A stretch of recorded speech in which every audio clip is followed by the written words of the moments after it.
If you are even remotely interested by Chrono Odyssey, you have probably watched Chrono's interview by now. But if you haven't, I really recommend you to watch it, as they cover a lot of topics. In this video, I'm going to share my opinion about Chrono Odyssey compared to Throne and Liberty, based on the information we have so far, which is this Canon's interview and the previous videos published by the Chrono Odyssey team. I repeat, this is going to be just my opinion, because many people have been saying that Chrono Odyssey is going to kill Throne and Liberty. But I think that's not going to be the case, because they are actually very different games. For starters, the target audience. Chrono Odyssey, since the first video was released about the gameplay, I had the clear idea that this game was really focused into single player with some multiplayer features. And they have actually kind of said that basically there is a lot of emphasis into single player, but we have some multiplayer things like dungeons and raids. Okay. Meanwhile, Throne and Liberty is focused into having a massive number of players in the same place. In the Siege, in a Brimstone fight, in a Rifton fight, in a Dominion, in a Guild event, in an Arch boss, even in a regular world boss, everywhere you have a lot of people. In Chrono Odyssey, the target is set at, if I recall correctly, 10. The raids are going to have 10 people. And that's it. So, speaking of raids, let's check the difference in the PvE content. The PvE content in Chrono Odyssey, it's basically the same as Throne and Liberty, and it's basically the same as in every other game. We will have solo dungeons, we will have a kind of a Gate of Infinity that Canon translated as Chrono Gate, if I recall correctly. We will have dungeons like the co-op dungeons. We will have raids, that we are going to have raids in Throne and Liberty tomorrow, if I'm correct. If not tomorrow, it's the next week. The endgame loop is going to be basically the same, farming the same stuff over again, because they try to mask it as you will always have something to do, but every MMO is the same. The endgame is going to be the same. Go and do your dungeons, do your raids, try to compete in these chrono gates, etc. Same as Throne and Liberty. You farm your open world dungeons, you farm your co-op dungeons, you do your contracts, etc. And this now is a very big plus for Chrono Odyssey. There will not be dailies. This is a big win. And in fact, the developer said they hate the dailies because the feeling everyone have that they feel like chores, and no one want to do chores in a game. We don't know yet how they are going to impose limits, because there must be some kind of limit, otherwise hardcore players will have a way more advantage than casual players. So probably instead of dailies we will have some weekly limits or whatever, but we need more information to evaluate this.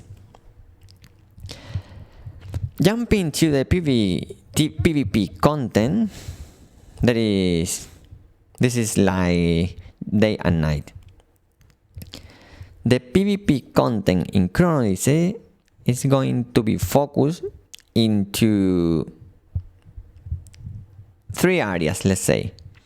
One is a really good one.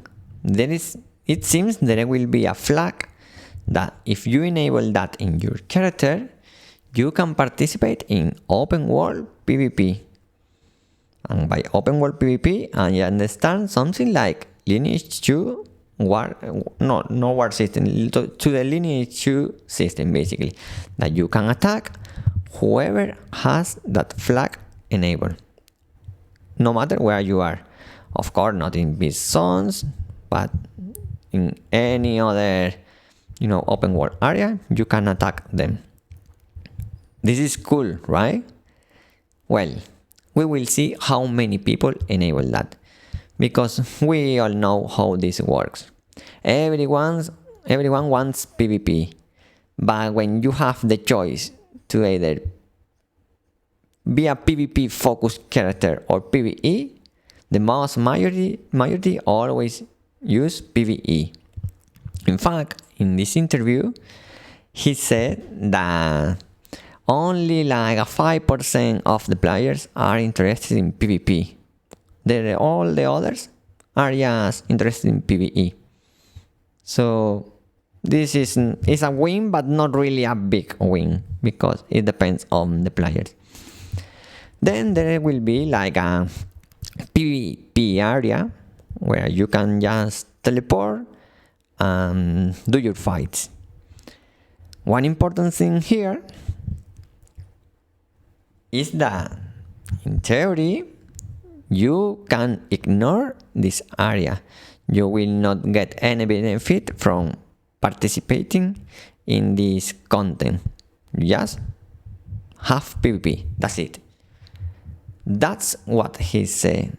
I find it hard to believe, because the next thing is they are going to have a kind of a nebula island, a PvEVP content. And here you will drop items that you will need. So basically what they are saying is that first they say that PvP is not mandatory, but then they say that PvP is mandatory, because this is like an endgame area where you need to stay to get items that you will then use in the other content of the game. So yes, they will have a nebula, or a kind of a nebula. Compare this to Throne and Liberty, and yes, we don't have like open world PvP, but we have much more PvP. We have events every 3 hours basically about PvP. We have the night PvP. We have Bunstone, we have Rifton, we have Nebula, we have Arena, we have Siege, we have War Games, we have the tax delivery. We have way more PvP. Again, the target audience is different. Throne and Liberty is a PvP game. Chrono Odyssey is a PvE game with some PvP. Now, in terms of gearing, items, grinding, whatever, it looks like Chrono Odyssey will follow kind of a similar approach to Throne and Liberty, in the meaning that it will be very easy to reach the end game in terms of gear. However, how you acquire this gear is different, because you can either drop it or you can craft it. So for people that enjoy crafting, gathering resources here and there and then crafting their items, they will be able to do that. But at the end of the day, the items will be in theory the same. And I say in theory because, as I just said, we will have this kind of nebula island, which is actually called Eden. So you will need to get those items anyway.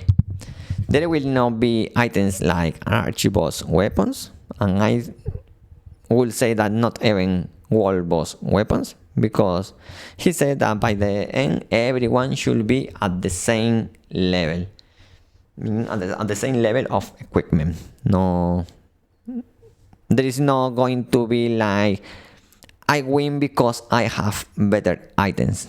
Oh, that's the idea. And in terms of enchanting, it's kind of Throne and Liberty as well. You will not break stuff, you will not downgrade stuff, everything is an addition. So that's good. The next section I have in my note is the pay to win. Some people say Throne and Liberty is pay to win.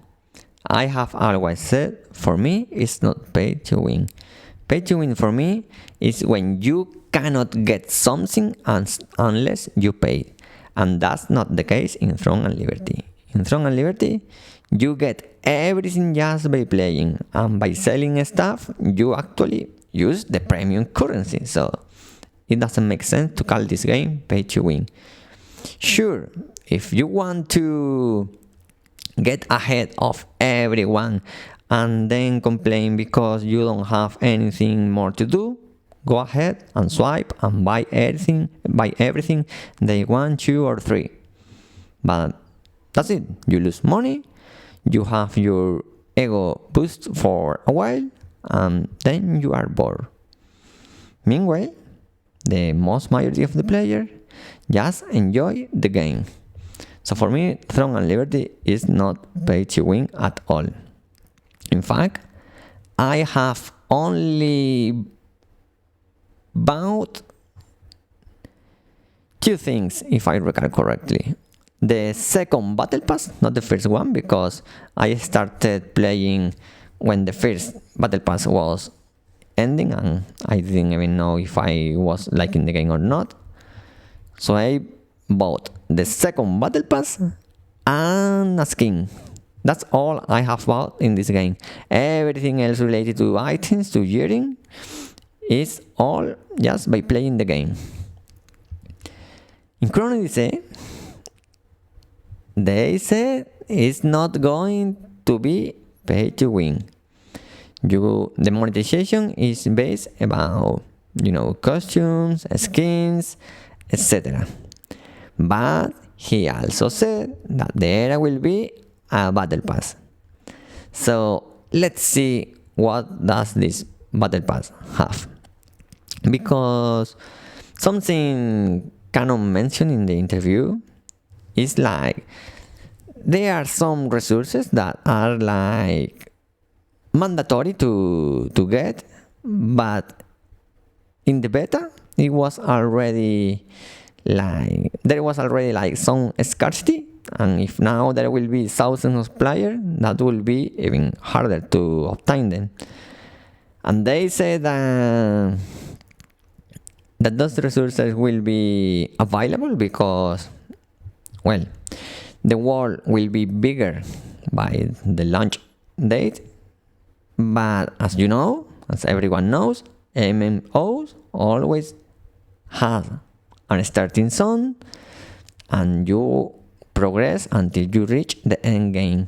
So I don't care if the world is bigger and I can gather those items in those resources everywhere if I have only access to a limited area for the first week or whatever. So basically we will see what's the content of this battle pass. In Throne and Liberty, the battle pass doesn't have anything, let's say, special. Yes, you have sometimes unlock stones or whatever, but they are not game breaking. So again, we will see what's the battle pass in Chrono Odyssey. I have the feeling that it's not going to be pay to win, to be honest. But the way he speaks, I think they are really honest in this regard, and it will be just costumes, skins, and some helping stuff in the battle pass.